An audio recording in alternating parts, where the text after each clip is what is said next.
Hello, Professor.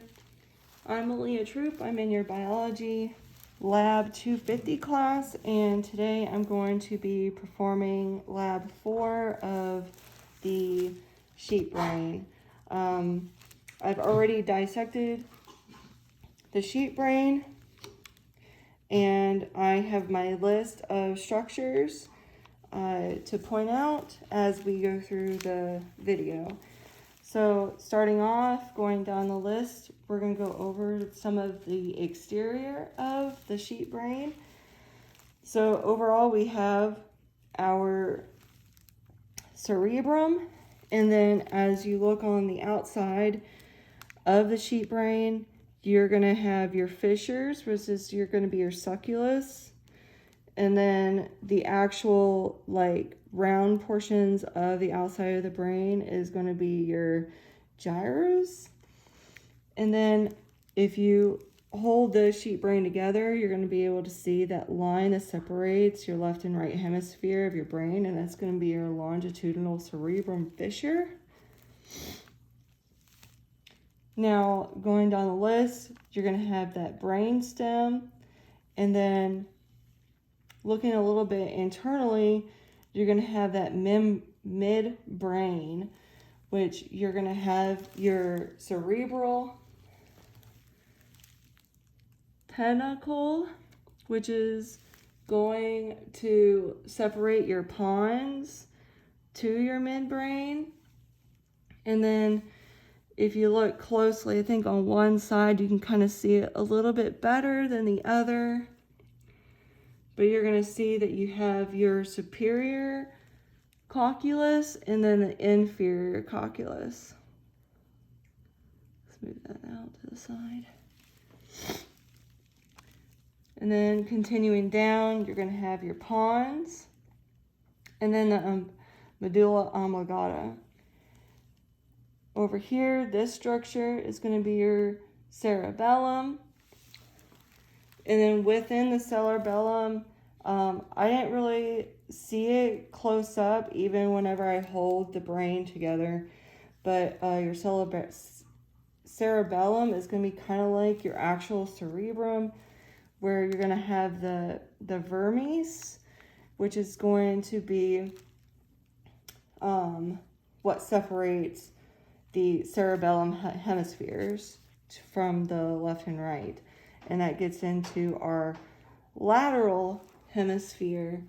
You're going to have your left hemisphere and then your right hemisphere. Now going back to the outside of our brain, there's going to be a lining on the outside of your brain that's going to be composed of 3 different layers. And that's going to be your meninges.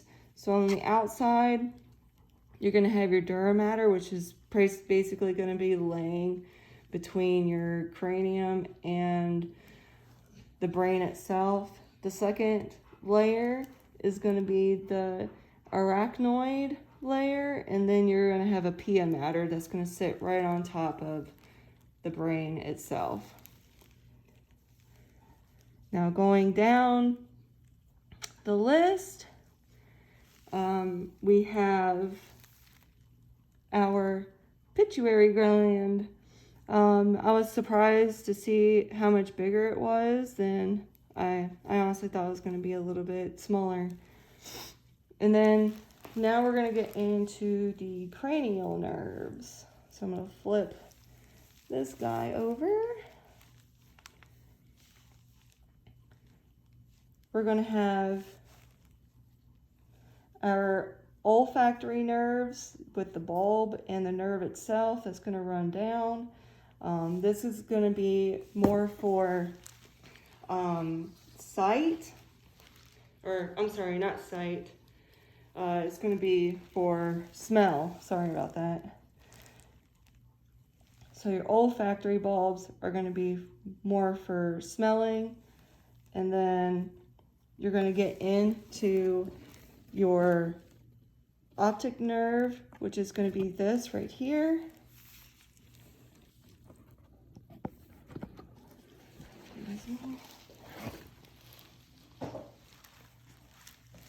optic nerves, and then going down, following those optic nerves, you're going to reach the chiasm, which is going to be like an X shape.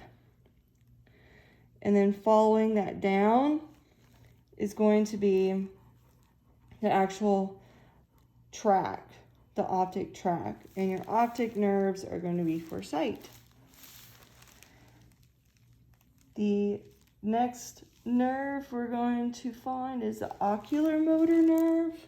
I did have a little bit of a harder time finding that one, but it's going to be located right underneath your optic nerve.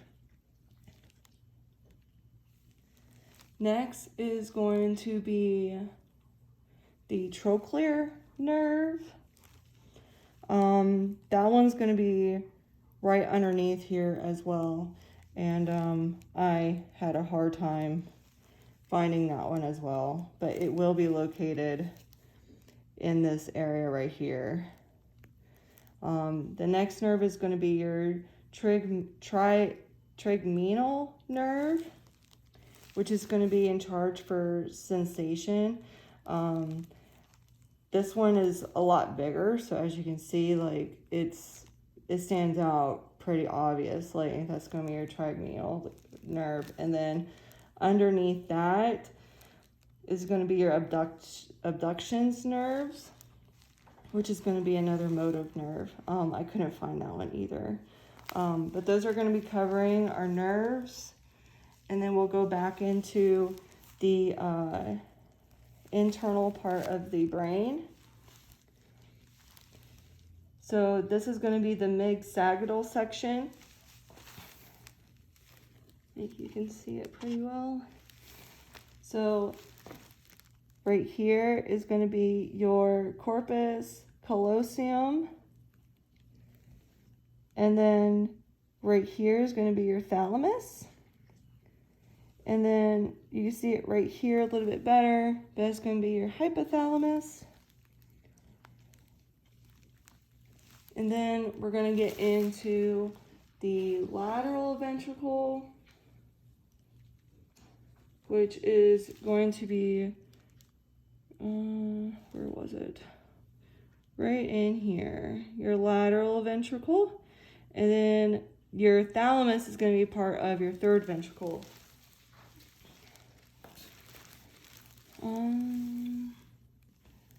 The cerebral aqueduct is going to connect your third and fourth ventricle.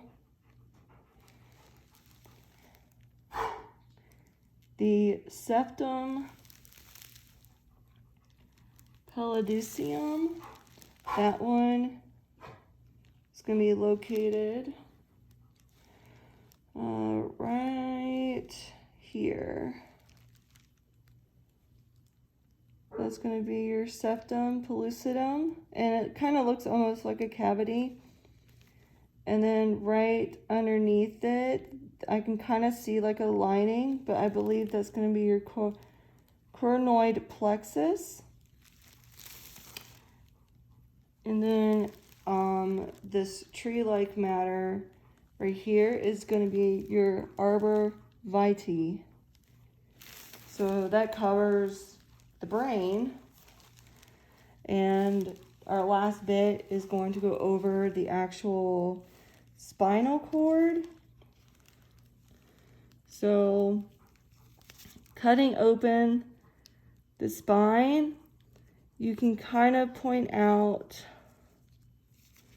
the white matter and then your gray matter, and you don't really see the roots, but you're going to have your dorsal and your ventral roots that are going to be connected onto your spinal cord. That pretty much covers the brain. I don't believe I missed anything. So I hope you enjoyed it. Thank you.